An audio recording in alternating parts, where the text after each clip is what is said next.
Hello, Julie. How are you doing? Hi, I'm doing not so bad, thank you. So, thanks very much for coming on my podcast. I really appreciate it. Can you, before we sort of dive into some of the topics we're going to discuss, can you tell people a bit about yourself and what you do? Sure. Well, work-wise, I have two different roles. I work as a part-time lecturer at Ayrshire College in the creative arts and fashion department. And I also am an illustrator in profession, and I over the last couple of years I've set up my own business and have been busy creating and building that. So, what is it? You hear illustrator all the time, and I think it's one of the ones where people just nod and go, "I know what that is." But see, if I'm honest, I don't really know that, because when you look at like design and you get Photoshop and there's what is an illustrator? Well, an illustrator is a person who creates an image. Generally, it will go along with either a text of body of text of words. So it might be the first time you come into sight of illustration would be children's book. Right. Going back in history, illustration was more about documenting, so whether it was the war or whether it was botanical or what have you. And then when the camera was invented, the whole idea was then that those kind of history events or what have you was documented through the eye of the camera. So that then led to the illustrator being able to go into their imagination and creating whatever they wanted. So it's led to quite an exciting area within the creative arts, in my opinion. And I think now it has even more of a trend because we're really strong within the digital age, and we're looking a lot of moving image and what have you, whereas I think people like that kind of handmade look and style to artwork now. Yeah. I was just on your website before I came on there, and I really like the wee bee design you've got. Is there anything behind the bees? Is it just it look cool? Or Thank you. Well, I've always loved drawing and painting animals. That's always been my passion. The bees in particular is on trend at the moment, and it's because we need to promote the loss of the bee population. So people now are recognising that. I think about 70% of the wild pollinators, our insects, have disappeared since the 1970s.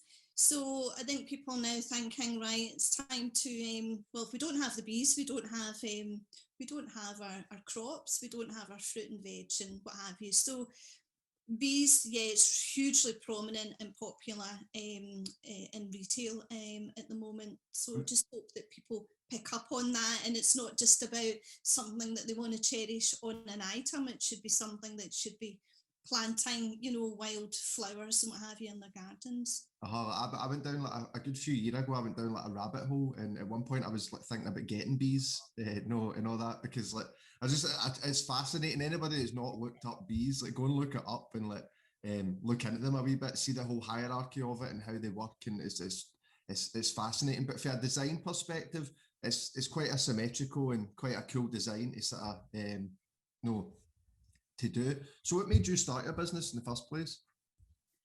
Well, I've been lecturing at the college for nearly 19 years now, and I experienced a few traumatic experiences with bereavement over the last 10 or so years, and I'm reaching certain age, and just kind of doing a bit of soul searching. As much as I love the lecturing side, you give a lot of yourself out. you give a lot of your own creativity out, and I just felt it was time for me.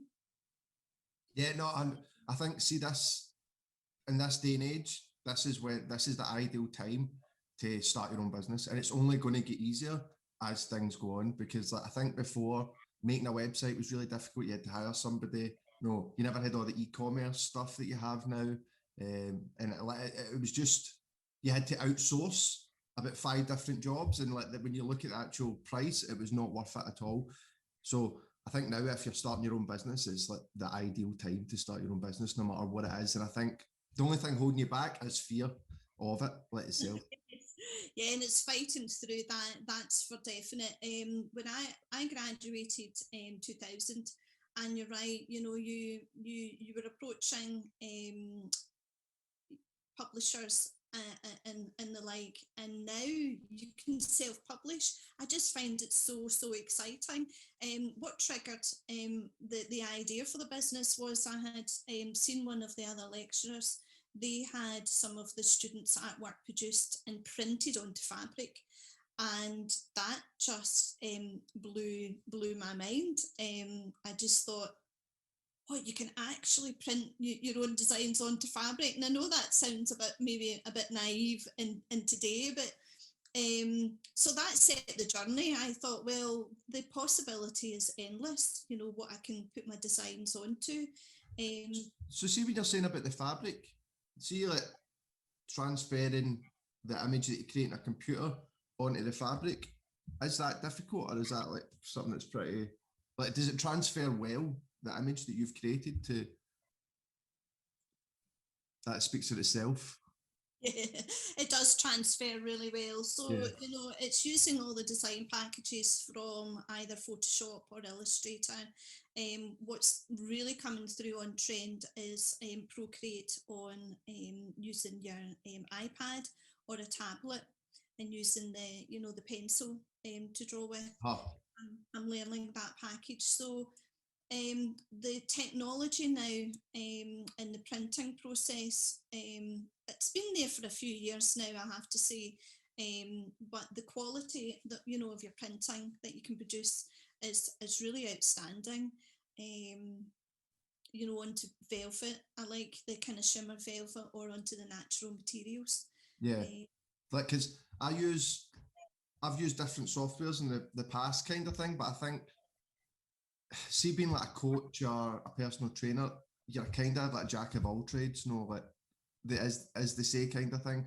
And before, I had to use like wee apps on my phone to edit videos, but I've been using like the Adobe stuff, and you know, like Photoshop and Lightrooms, and like I'm quite, like, as a hobby, I like photography, so I take a lot of pictures, and been using Lightrooms, and I started using like Premiere Pro for like editing videos. And I think, see, as things move forward, that's like kind of the baseline now. Everybody, no matter what job you're in, you need to have some basic skills and they kind of things. Now, I'm not saying that I'm a master at it whatsoever, but I have a greater understanding. And like you're saying with the images, when I went from using maybe an app on my phone to edit video, or maybe using like Instagram, how you can edit the pictures you put on, to then go into Lightrooms, see the amount of control you have over like a video or an image, it's phenomenal. Like, it's great software. Like, it's incredible, the stuff you can do.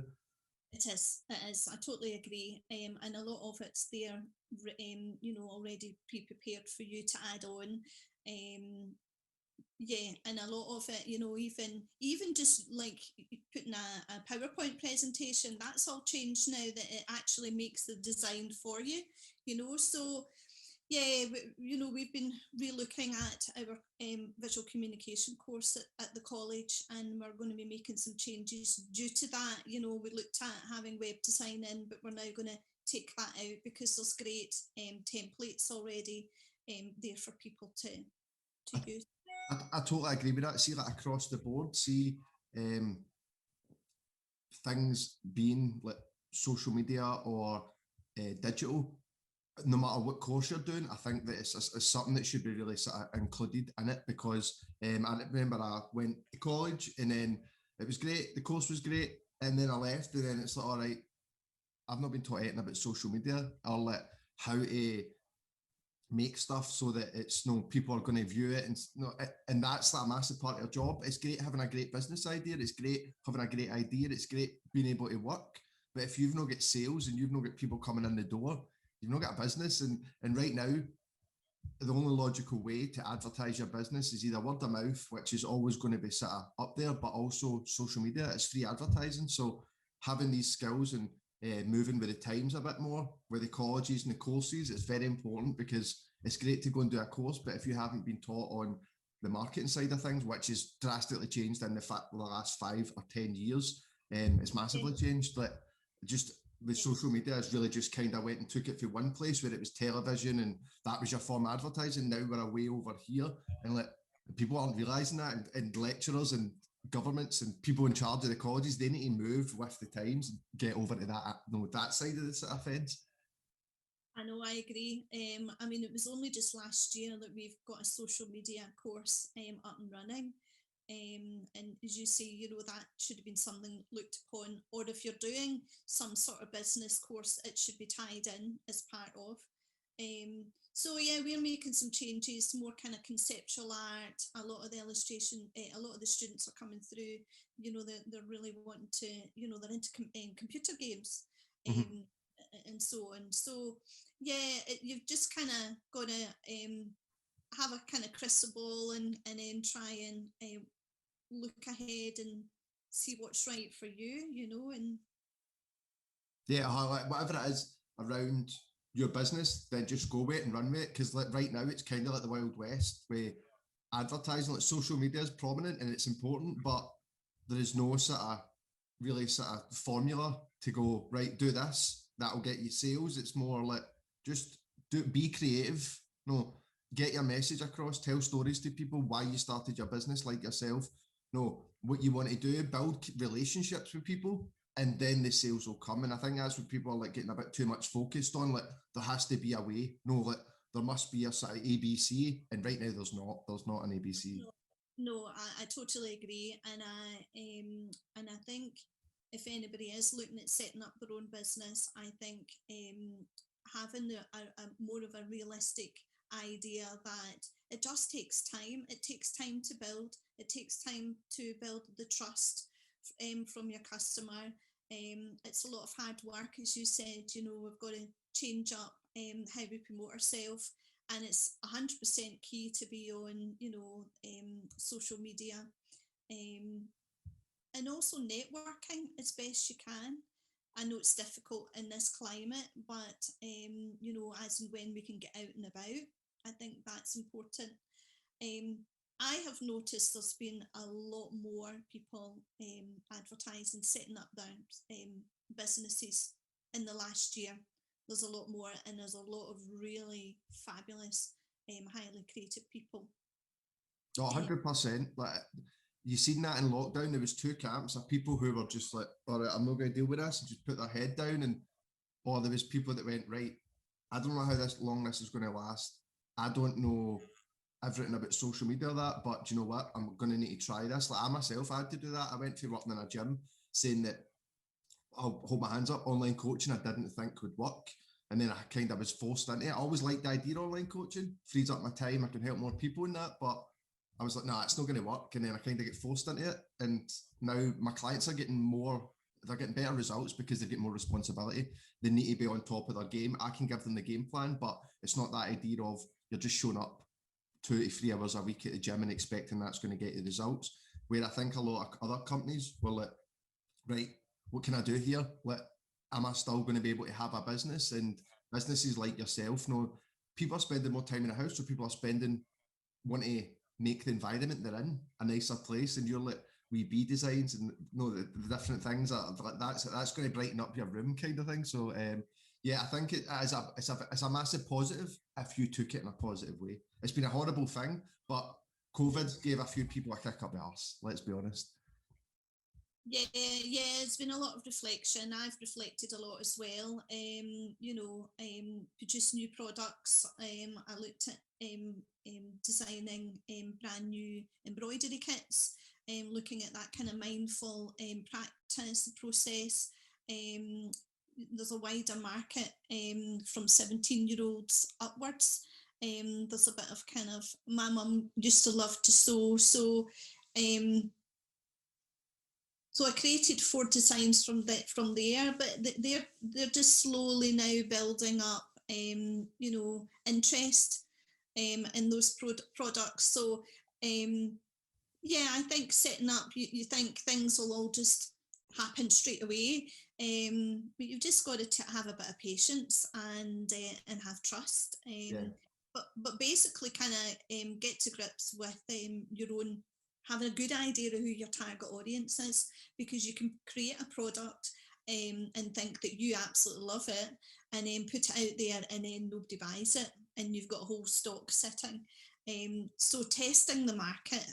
I'm also fortunate that I'm part of the West Coast Accelerator through Tom Hunter's association. So what's that? That's based out at Dundonald. There's a big industrial estate out there, and there's quite a number of office spaces available, but there's the main, what we call the hub, and it's a great place for brand new businesses it's completely free to get help and support from mentoring through the main person's David Christian, and it's all funded by Tom Hunter, having the office space, and right. They have fortnightly meetings. At the moment, obviously, it's online, but before you would be able to go and listen to some workshops and chat to people who are in the same position as you, and it's been really instrumental in helping me build my own business. There's such a wealth of help and support, I think, in Scotland for people who want to set up their own business. So it's there if you're interested, and you've just got to reach out and go for it.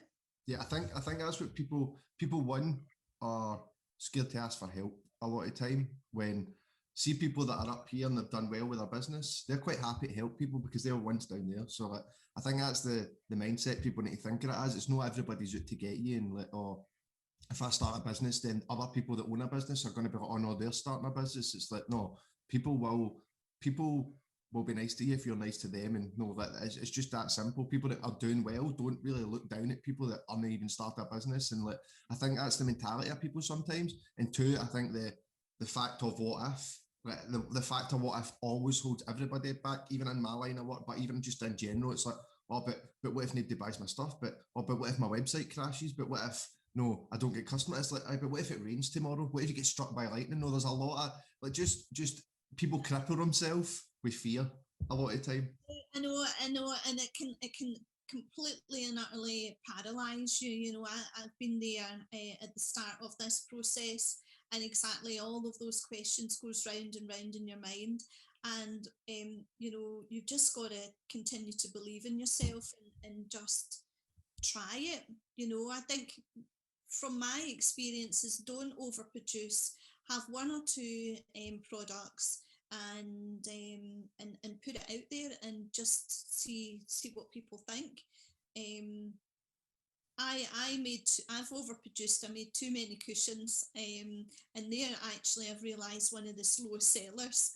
You live and learn from these things like that. That is the point of it. You are going to make mistakes as well.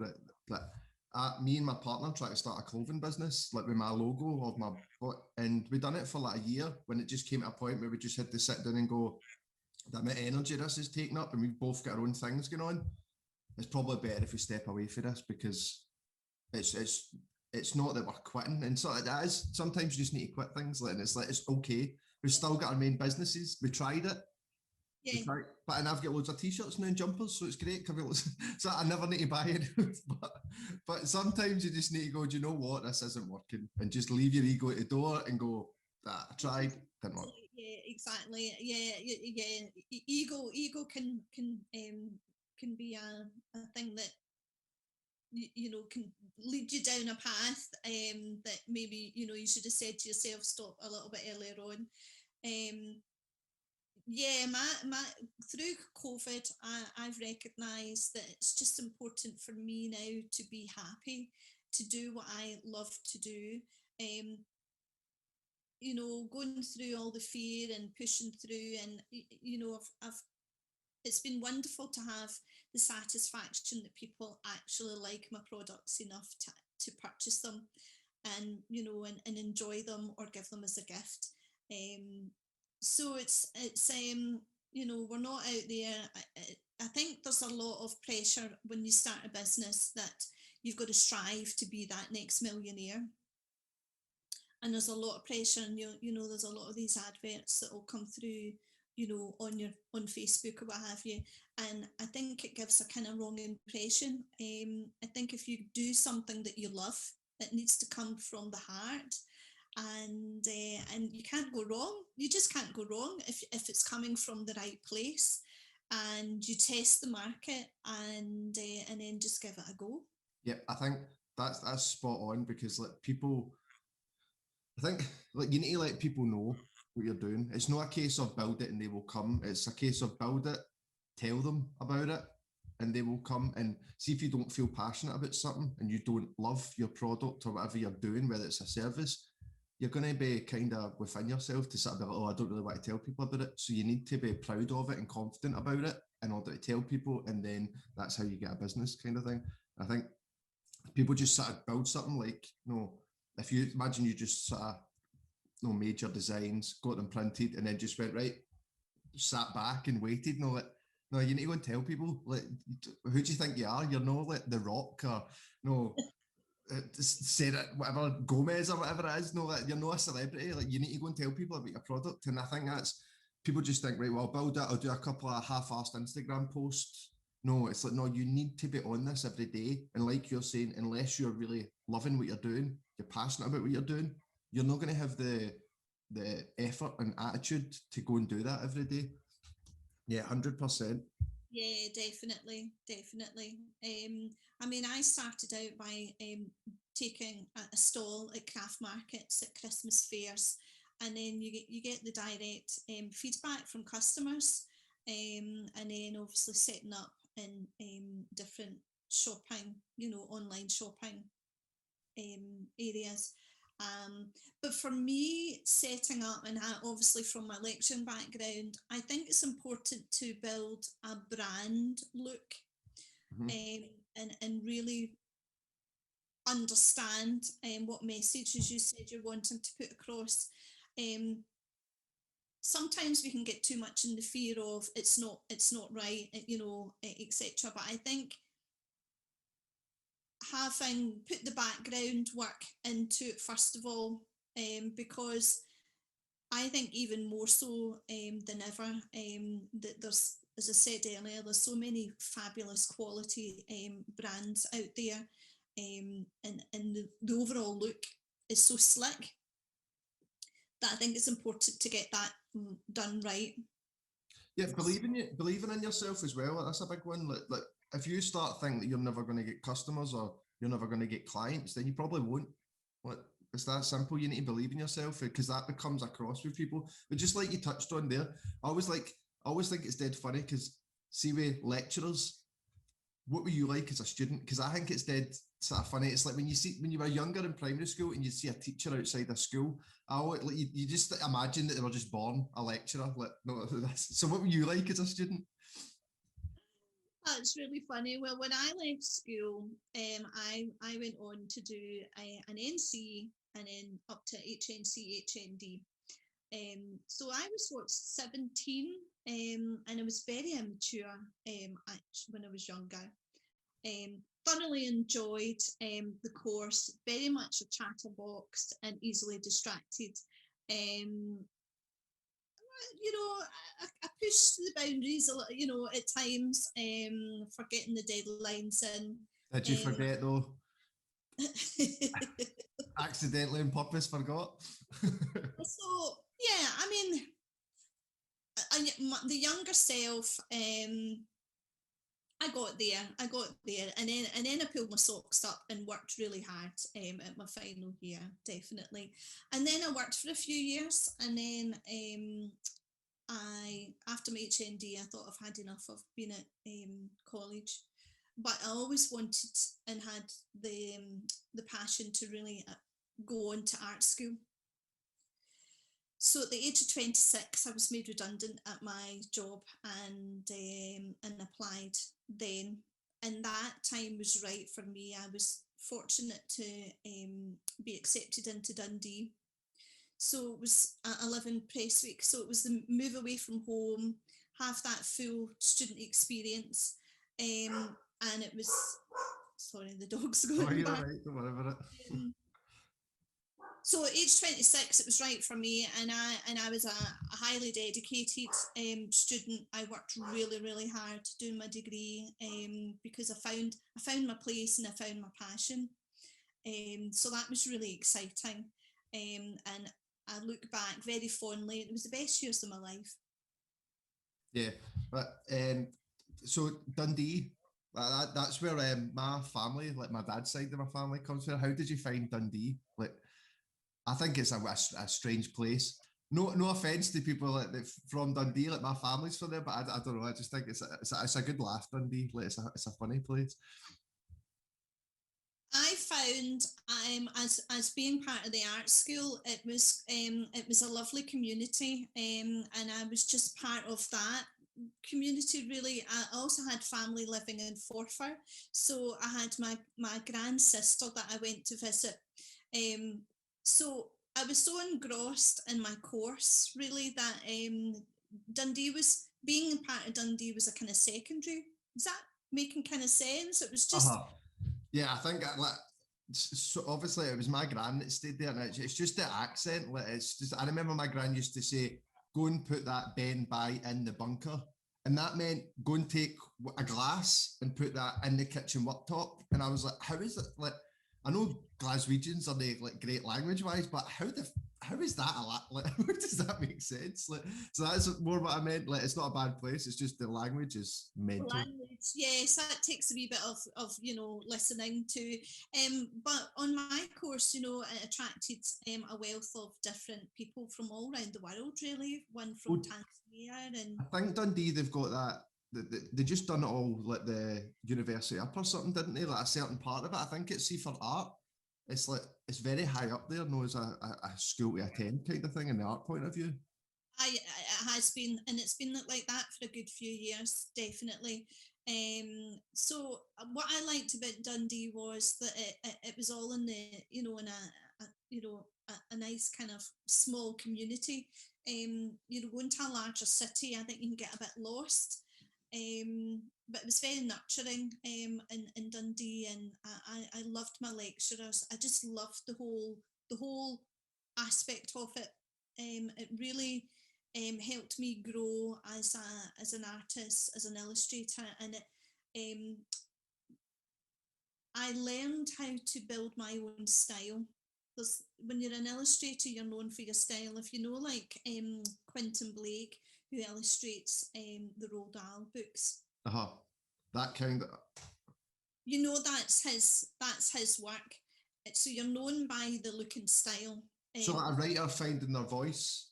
Yes. When they're writing, but it's illustration, so it's finding your design. Exactly. So it's finding your own kind of style, and then that just comes out of you when you're drawing or you're illustrating and you're creating. And I think looking at if I design different products, it's still got my mark on it, and I try not to be overly influenced what's on trend. I just kind of like to create my own kind of. No, yeah, do you like totally? Like, I totally agree with that. Like, don't try and sort of just because if you're trying to keep up with trends, you're going to be changing every 6 months. And to be honest with you, if you're a person that's just keeping up with trends, you've not really got much respect for your own profession and what you do. Whereas if you've found your own style and you love your own style, stick with it like 100%. Where do you take that? Do you take inspiration from, like, for your work? Do you take inspiration from places or? Well, from nature, I love doing insects, animals, from hares, owls, and that type of um, elements. I also I've got kind of two styles. I do one with kind of lino cut prints. There's the bees. Yep. So it's just that. So in fact, just tell people your website in case they're just listening to this. So it's Starshine Design. So yep, starshinedesign.co.uk. The people can go and check it out. Yeah, I love the bee stuff. The bee stuff's like I'm a bee not fanatic, but I'm pure into bees. Like pure a bit of a geek. I geek out sometimes to go and research some stuff about bees. Yeah, so I love working with colour. I love working with colour palettes. I like working with kind of limited colour palettes because I think that kind of gives a particular look and style to my work. I also do, I haven't got any examples here, but I also do kind of fun illustrations, and that's much more colourful. And again, I've been concentrating on the kind of positive messages, in particular for young. These ones are for young girls, teenagers. You are your own rainbow girl, you're a star, you can do anything. So I'm building another little collection, and that's coming under Julie Harris Illustration. So is that a separate business you've got then that you've started? Yeah, it's because I just want to create all the time. So it's having an outlet and having a place. And I felt with these kind of fun illustrations, they don't necessarily sit Yeah, with Starshine. they don't fit your brand now, so that makes perfect sense. Like, no, to change it, kind of thing. Would you say your sort of Starshine Design stuff? Would you say that's more to abstract art than? Because I know like minimal was like a thing. What would you say it is? Like, what category would it fall under? I would say that it sits more kind of stylized, kind of lino cut Right. type of image. Yeah, a bit it's got simplistic elements to it without adding too much. It's taken inspiration from the realistic, and then just putting my simplified spin on it. So were you obviously having Starshine Design and being a lecturer and then starting this other business? How do you find running like a small business? Hard work. And I find a lot of the time I'm putting in a lot of work and effort at times for maybe not a lot of financial return. So it's now, at the moment I'm preparing stock for the event of my stock is opening back up. I also do wholesale, so I supply to small gift shops. And then I've got some maker markets lined up at the tail end of the year. So it's just kind of getting some stock ready for that. Yeah. Did your business change then from like what it was before to, or did it start during COVID, or did you have a business pre-COVID? Pre-COVID. So did you find it any different from like when lockdown happened and stuff, and like things changed? Did your business change? Did you maybe even sell a bit more because like people are spending more time in the house? Well, I'd only been doing makers markets up until COVID. I launched the business at the Scotland Trade Fair in January 2020, and then lockdown happened. So it's hard to really kind of compare to what the business would be from prior COVID, shall we say. What I do know is that some interesting opportunities came my way. Being visual, as we were talking before, being active on social media. So some really interesting prospects came through, and I gained more customers, more suppliers. So all in all, I was quite relieved and quite happy how the business fared from last year. It's very quiet at the moment at this start, generally because a lot of my customers are had to close, and then they're looking at, well, they're still sitting with a lot of stock left over, so we'll just have to see how it goes. But I think a lot of businesses are like that now. You're still getting sales, but I think with things opening back up, it's kind of like a weird for the past like week or 2 weeks, and to probably when stuff gets back to normal and the bars open and stuff like that. I think right now it's just from a business point of view, just hold tight, because it's like people don't know what's happening right now. So like people don't want to spend the money. People are kind of holding off to go to the pubs because they've missed that, and it's just like your business would have hit like my business hits a sort of peak in January, February. It's good, and then it does kind of run off a wee bit, and then you get another boom when the summer comes. And right now, this is what's hard for businesses. They've been able to predict the market in the past, but see with COVID, it's totally altered that. You've had the predicted market, plus you've also had this sort of COVID market where it's like 1 minute stuff's opening, everybody's like, right, I want to get fit. No, like from my point of view, or for you, it's like, oh, you've got a boom in sales because people are spending more time in the house, and it's like, don't stress right now, just kind of hold tight, and if you can, save up money to tide you by, do that, because the market's so unpredictable. You're still getting sales, but you maybe need to work a bit harder for them. No, it's like it's one of the things. It's really unpredictable. Just keep showing up every day and keep doing what you're doing. And definitely. One positive I see coming out of this is the small independents. They'll be filling the gaps.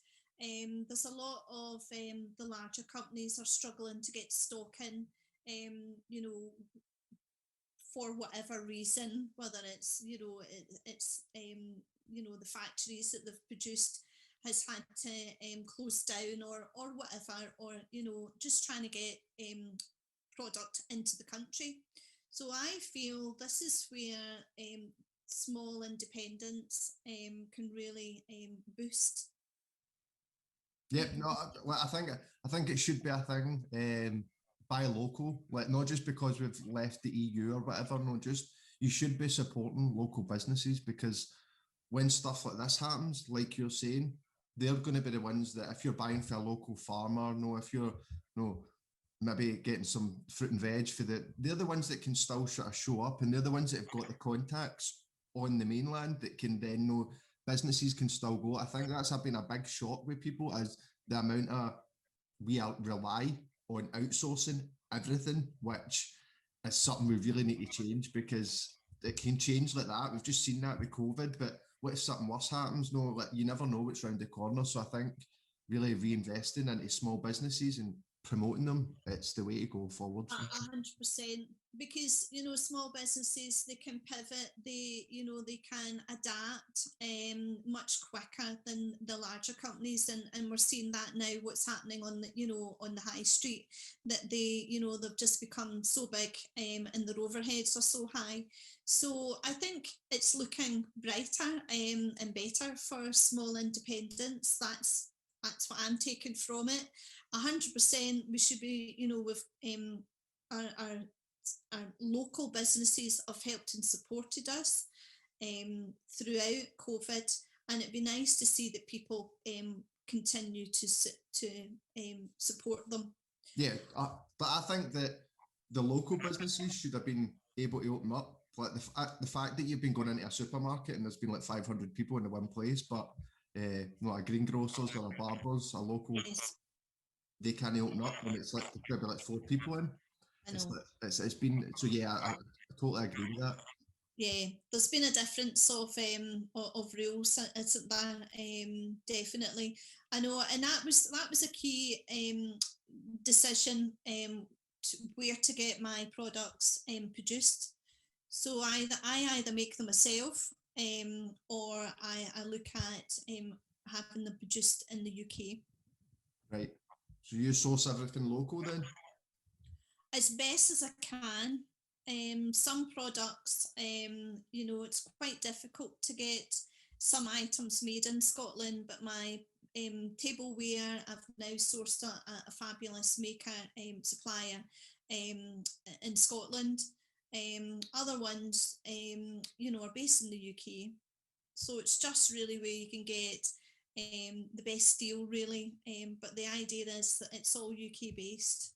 Yeah, I had like you need to you're a business, so you need to make money. No, you need to be kind of be smart. It's no point trying to be a hero and saying, "No, I'm only going to buy from such and such." But it's good that you're actually looking at it that way and you're trying to sort of keep it in the UK. That's a big step in the right direction. And also it's beneficial to you, so that if something does happen again where stock can't come in from other countries, your business is still going to be okay. You're still going to have the suppliers and that you need.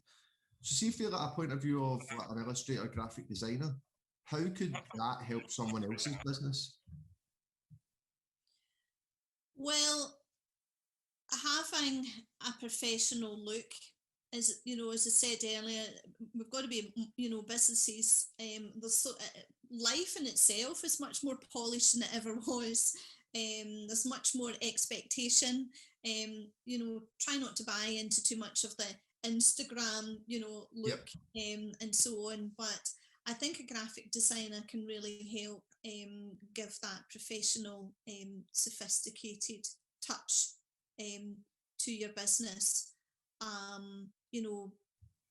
Designing the right logo, the right kind of branding, and having that it's key that it runs across all the areas of your business. As you'll know yourself, how important that is to have the right overall look. I invested in photography and sourcing a professional photographer, and it's paid off for me. That kind of lifestyle look. And I think if you don't have those kind of skills yourself, then you look out and source it out to somebody, and it's worth paying that little bit extra money for the professional to produce it for you. Yep, I think if you have got the money to outsource, then go for it. But if you don't, then just be prepared to spend a bit of time to research it. No, and like you're saying with the, I made a joke to somebody a while back because we were talking about brand and like you're saying about having a sort of same voice and same design throughout everything. And I said to him, see if you don't know your like hashtag colour number, you're not really that invested in your brand. Because I know mine off by heart. It's 59AB44, and I know that so like, when you look at it like that, and it's like, oh, colours don't matter, and it's like, no, they don't. You shouldn't be spending a lot of time on it, like as if you've not got everything else, like why you're starting your business, who your customers are. But it's still an important thing, and I see it on Instagram where it's like people will make these designs and put them up, and I think that's not even on brand with your colour. Like, why are you doing that? It's just a bit mental. I know. It's all about taste, isn't it? And it's all about having an understanding. If you feel confident and you've got a good idea of what you're wanting, then and if you can design it yourself, Yep. certainly go for it. But if you're struggling a little bit, and there's a range of prices. If you're going to look at employing a graphic designer, it's a professional. It's a profession, so you're going to be looking at paying a good amount of money to have that produced for you. But there's fresh students that have just recently graduated who are all looking to want to build a portfolio. So as I said, there's whatever suits what you've got in your budget. But I think it's key having the right kind of look. It sets the tone of your business. No, like that's actually a really good shout as well, sort of reaching out to students and sort of saying, would you mind us working together, because it will be cheaper. No, some of them might even do it for free, but I think you should always try and pay somebody for a job, no matter what it is, even if it isn't as much as they should be getting, like if they are a student. But I think you should always offer something. It's just good business, like I think. So is there do you think there's any common myths around sort of graphic design and stuff like that people think it might be, or think what you do or whatever? Um, I think some people have a perception that maybe it's quite easy. But actually, you know, that it can take years. Well, we have students ranging, they're with us for 3 years, so that's 3 years training, you know, building their craft, building their skills. I think there's a lot of perception, and and people kind of label. If you say you're in the creative arts, they go, "Oh, you're that arty-farty one, aren't you? Oh, could you just kind of design me a poster? Could you just do this and that?" And they think that it's like it's dead easy to do and it's really quick. When actually there's a lot more thought and consideration that goes in behind that if you're wanting a good professional job. So that frustrates me. It's maybe this kind of attitude, you know, of go and get a proper job. There's the amount of mature students I have that come in and saying, "Oh, I wish I'd done this years ago. You know, my mum and dad had said to me, you know, I must go and find work elsewhere." But you've got, you know, as I said earlier, go back, that's where your passion, if you're creative, you know, you should be, you know, you should be working on it and having that as an outlet, more than anything. So yes, I think there's a perception that it's just, oh, you can just knock that up, you know, in 5 minutes, and it'll be grand. No, like, I think people underestimate creative.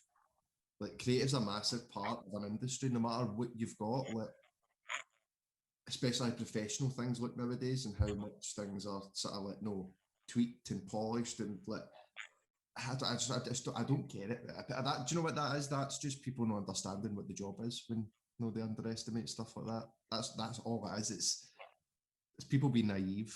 But I think it is, and maybe, you know, if you it comes maybe from those who've maybe gone on to another profession. We've all got different skills and whatever area, you know, we move on to. But maybe it's come from their own childhood ideas or memories that, you know, that's just a quick sketch and that'll be fine. And then they've gone on to be in other profession. When actually, you know, and that when I was doing my degree in our art department, you know, we were the hours that we put in, you know, but you love to do it. That, you know, that's the enjoyable process of it. And even going back to our earlier conversation, when I wasn't creative, you know, I was frustrated. I was frustrated. I was wanting to decorate the house all the time because you're looking for an outlet. So I think, you know, for your own health and well-being, you know, create something, and it doesn't always have to be, you know, I have to sell this. It's just sitting or working, creating, to do something you enjoy. yep. Well, I think for a mental health perspective, it's something that people should do more of.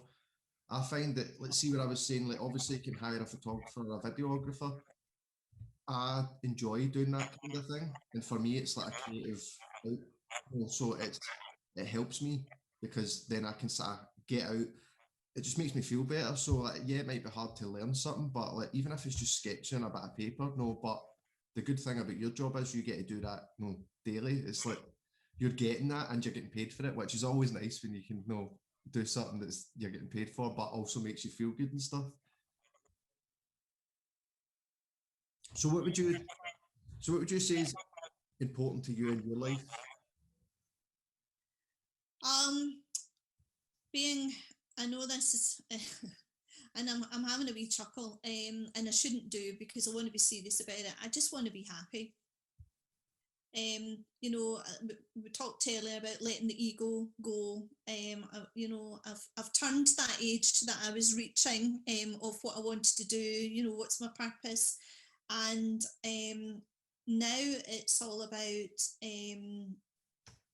having a contentment in my life, and not having so much of the higher aspirations. It's just, I think that's what COVID for me has taught me, is just appreciate the smaller things in life.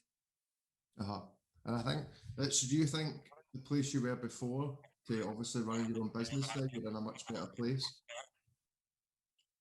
In some respects, yes. Yeah, I felt as though prior to COVID, I was so busy.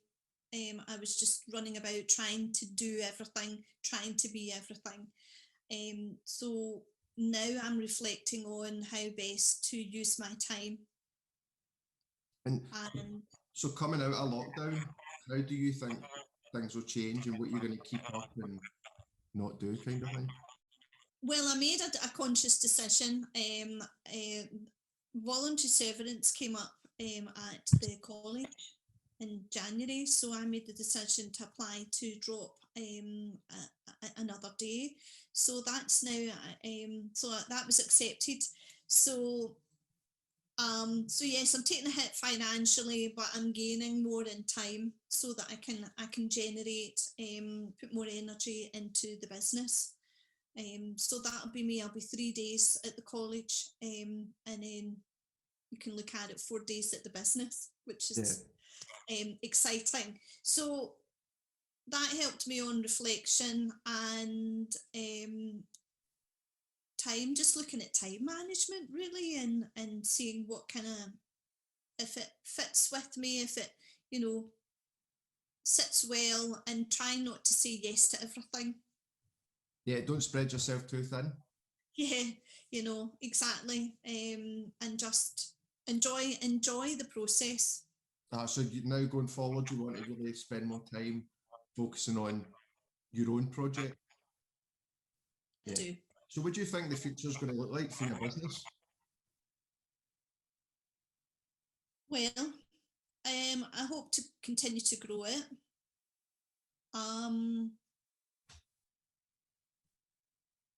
Gain more customers this year. I also want to, the idea is I'm also wanting to set up kind of private workshops, to do more kind of creative workshops. So I see it more as a kind of multiple kind of streams. So I've got the business ticking over, doing my makers markets and selling online.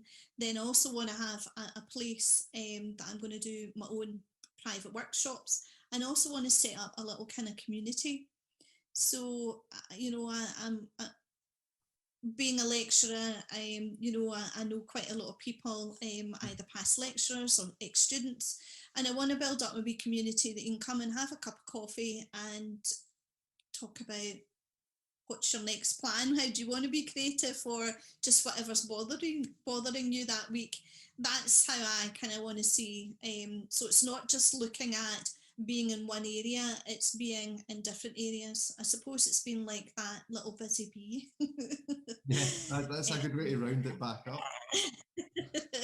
Yes, but not buzzing about too fast. I think I love that you're wanting to build a community, but I think that's really important in business, where a lot of people see it as a pure cutthroat thing when you own a business, but it's that if you make it that see if you are somebody who, like yourself, willing to build, sort of introduce people into this sort of circle, it's going to be a lot more beneficial, because it's daunting when you start a business and you're there by yourself and you think that everybody's against you, where really the people that are running good businesses, you've got plenty of customers, they're not worried about you. And if you go and ask them for advice, pretty much sort of 8 out of 10, 9 out of 10 times, they're probably going to be like, all right, fair enough. You've made the conscious effort to reach out to somebody. So I think that's a really positive thing to put out into the world, building a business, building a community where people want to help each other grow and build. Thank you. That's certainly where I feel we want to be moving towards. I think people are struggling even more so, being locked in their houses, and I think opening up that connection, we can be, a lot of students when they leave, it's like, where do they go after that? So it's just come and have a chat and you know, and I suppose in my lecturer's hat, it's, you know, I like to help generate ideas and help and support. You know, I've also got a kind of nurturing role. So that's where I would like to see things going. It's not, you know, come in and I'll charge you and you pay the money. It's come in and we'll have a, you know, Yeah. It's just a positive, I would say. yeah, a positive thing where people are just helping each other out, which community is a massive thing. It's like, it's a big thing in my business. We're like, no, even sort of clients having a wee community, but yeah, it's just, I think it would be really beneficial. I would have loved that when I was just leaving college, if I had that option of I could go and join this community and people are going to sort of go, maybe don't do that. No, outline some of the pitfalls. Also, just somebody to lean on sometimes when times are tough. But what would you say to anybody who's thinking about starting their own business? Go for it. Go for it. Just do it. Yep, Yeah. it's never going to be perfect. No, and I think you know, just having in your mind that you know, you can go for it, and at least you can look back and say, at least I tried it. And you just never know what will come out of it. You know, great things happen if it comes from the right place. I think, and having realistic expectations. Yep. Like you were saying earlier on, don't expect to be a millionaire overnight. Like you're going to need to put in the work and get it done, kind of thing.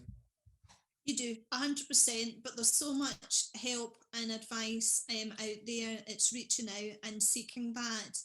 As I said, I've learnt a lot with the connections I've made, and you know, surround yourself, you know, with like-minded people. You know, being the best that you can be. But if you've got an idea, just go for it. Do it. Brilliant. Go for it. Love it. So it's been a great chat. It's been a really positive one. I think people will be able to take a lot from it. Where can people find you or reach out to you if maybe they want to join this community you're talking about or buy some of your products? Well, I'm on Facebook under Starshine Design cushions. Also on the website, so it's starshinedesign.co.uk. If you want to email me, it's info@starshinedesign.co.uk. And also on Instagram, Starshine Design. So you've So locked yes, that in. Starshine Design. yeah, I just need to, we're looking at moving house, so I'm looking at having a venue set up, a studio. So that's the plan, just finding the right place first of all. So whether it'll be later on this year or moving into next year, having things in place for that. Amazing. Yeah, but we can always have a chat in the future when we can do another one of these when you do launch the sort of community thing in that as well. But I'd just like to say thank you very much for coming on. I really appreciate it. And yeah, I think it's a really positive thing for, I think one thing we really touched on was don't be afraid to reach out to other people and network with people in business, because a lot of time people at the top, the people you want to get advice from, they're quite happy to help people. 100%. Yes, 100%, definitely. Well, it's been a real pleasure, James. Thank you for asking me along to have this chat with you this morning. I really enjoyed it. Amazing. Honestly, thank you very much for coming on, and it was great to speak to you, and I'll see you later on. Great. Cheers. Thank you. Enjoy the rest of your day.